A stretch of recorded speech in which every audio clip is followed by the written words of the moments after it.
Namo Fo, Namo Fa, Namo Seng. Homage to the Buddha, homage to the Dharma, homage to the Sangha. Welcome.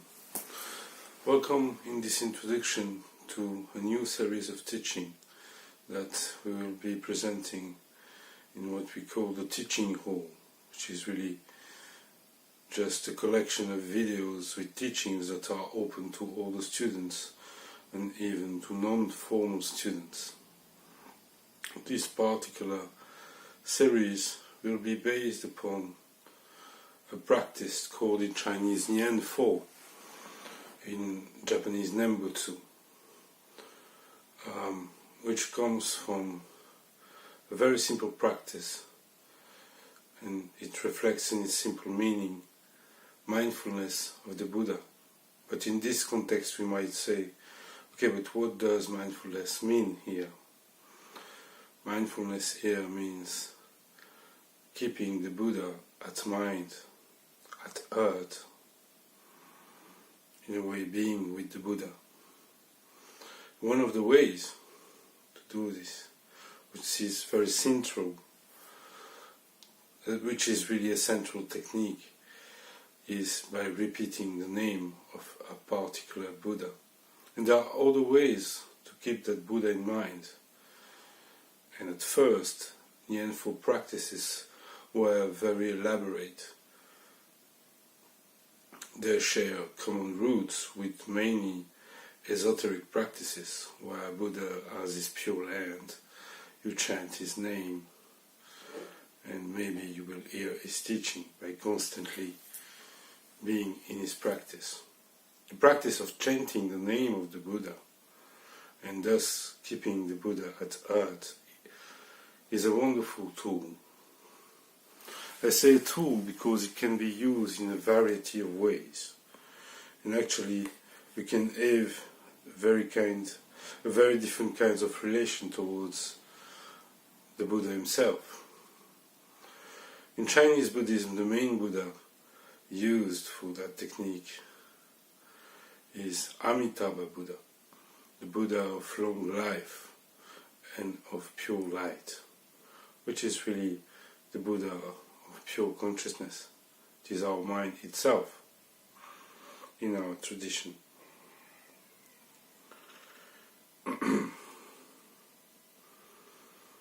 As I said, it is very linked to the Pure Land tradition of Amitabha, and some may have a very devoted and literal way of seeing the Buddha Amitabha and his Pure Land, and some will have a more intellectual, poetic relation to its Pure Land.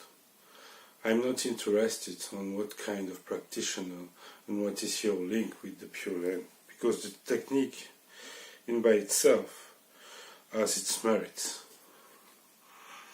and actually an intimate relation with the name of the Buddha will build itself during the process, because you will be chanting the name of your own Buddha nature. So it is not a practice that excludes all other practices.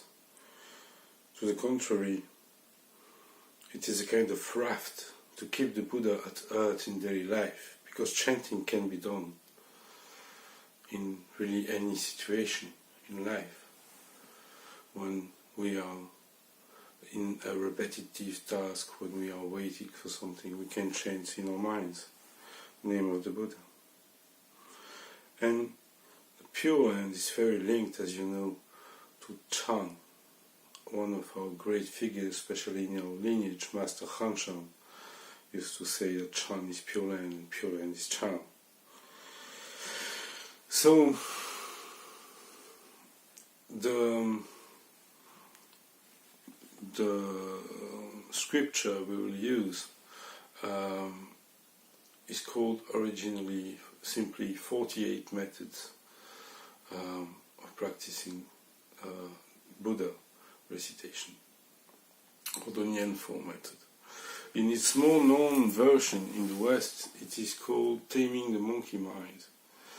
And on our website there is a PDF booklet called Art of Keeping the Light, and this is precisely the most useful parts of that text, which are left in the precise original order, but I try to make clear what the different parts of the text were and what their intent was, which is very important to be able to make something, to practice the text. I had to take some part of it out because it comes. Some of the advices are for very Asiatic cultural context that doesn't apply at all for us.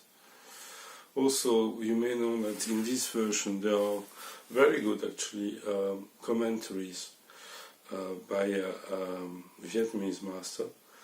In the version I studied originally there weren't, and it's a more dry version. There is also a version of it translated by Guru Chen or Yogi Chen that you can find online, which is closer to the version I used originally, but this one has also its good points. So there is a commentary in the version you can find on its full version on PDF online, and these aren't on the booklet I put on our website because we won't use them. Actually, we will make our own. So, it is a text that is both for laymen and monks, and actually you can see it as it isn't targeted towards a special type of practice. It is just targeted towards practice. Some parts of it are clearly focused on putting a practice in place, managing group practice, trying to share the practice, but it's not especially for monk or for layman, and actually the author of the text was a layman himself and very respected. Why I insist on the recitation practice is because we will base ourselves on the traditional Hamitofo, but it could be the name of any other Buddha, and generally I advise Kuan Yin.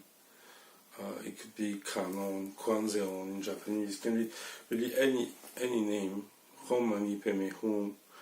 For Christians it can be Jesus. And you start to see the beauty of this practice is that it kind of exists even to the most atheist folk who can just ask,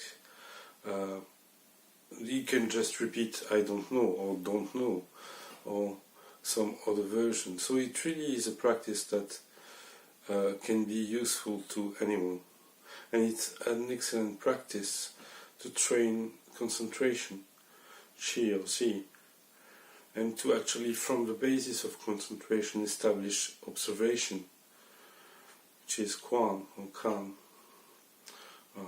Shamatha and Bhavana, and then to establish a practice which is really what Chinese Buddhism is all about in its meditative practices, which is a practice of oneness, of equilibrium, of harmony between concentration and observation. But first, establishing a strong practice is very important, and that's a wonderful raft, a wonderful boat, which can be used in very different ways. So that's why we will use this one. So let me see my notes here.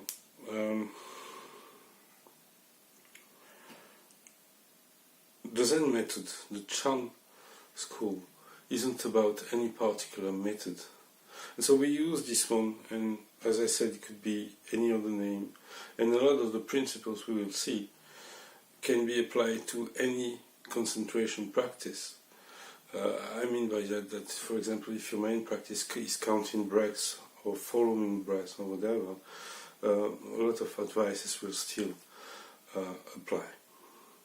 Another thing I wanted to say is that I think that this is an excellent practice, especially for day-to-day informal life.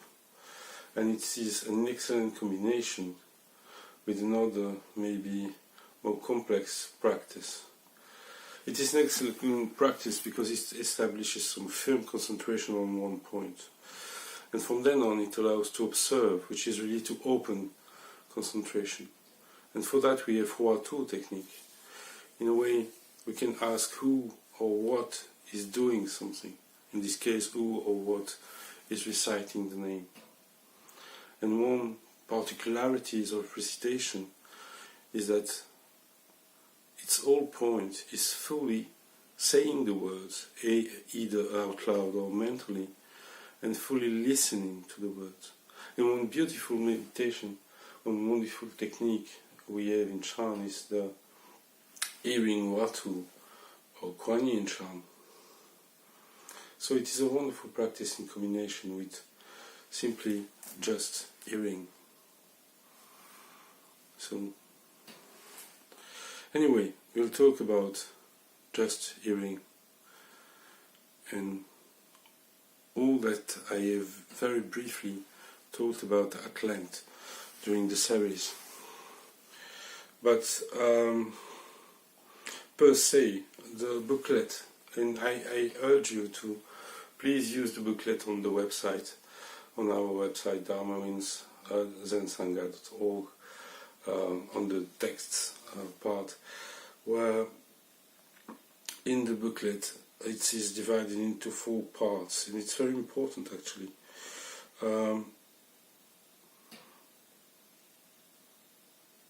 Part 1, it is mainly an exposition of the technique itself, of how to use it, maybe why, its place in Buddhism. The 3 first ones talk about the 3 first sections of the first part, talk about the 3 doors, and then the method is exposed in 6 variants, which make 9 sections of the first part. And just to keep it synthetic, the second part is pretty practical things, where to do it, when to do it, and practical advices for establishing that personal practice. Part 3 are advices on really the subtle stages of the path. And the 4th part is practical advices on sharing the practice. So really, the text as the supposition, as a real aim, that you will have practice what has been first seen before moving on to the next part of it. And really it is built like that. First you receive the practice and you practice it. Then you received more instructions on where and when, and to kind of establishing it seriously once you have tried it. Then you receive more subtle instructions on the practice, and then you receive instructions on how to go on from that and maybe share it. So it is a wonderful approach, and I can't wait to share it as I can. Time is always a problem, of course, in our busy Western lives, but this is all a dana practice which is given out of gratitude. So I hope this will help all of you.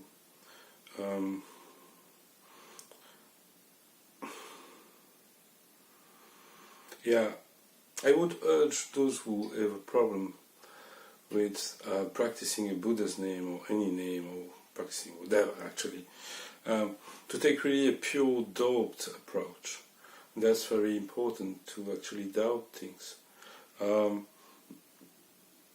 don't take it as, oh, now I'm into something which is Pure Land, no, I'm a pure extremist, Pure Land devotee, and I will go into some even heaven in space or whatever.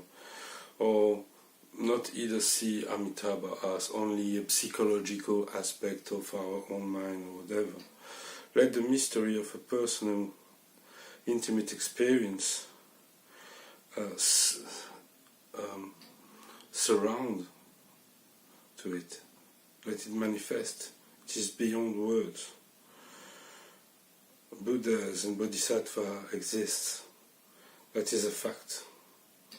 Yet they are minds only. It can seem like a paradox, but what isn't? So right now, who is listening to this? God! I mean,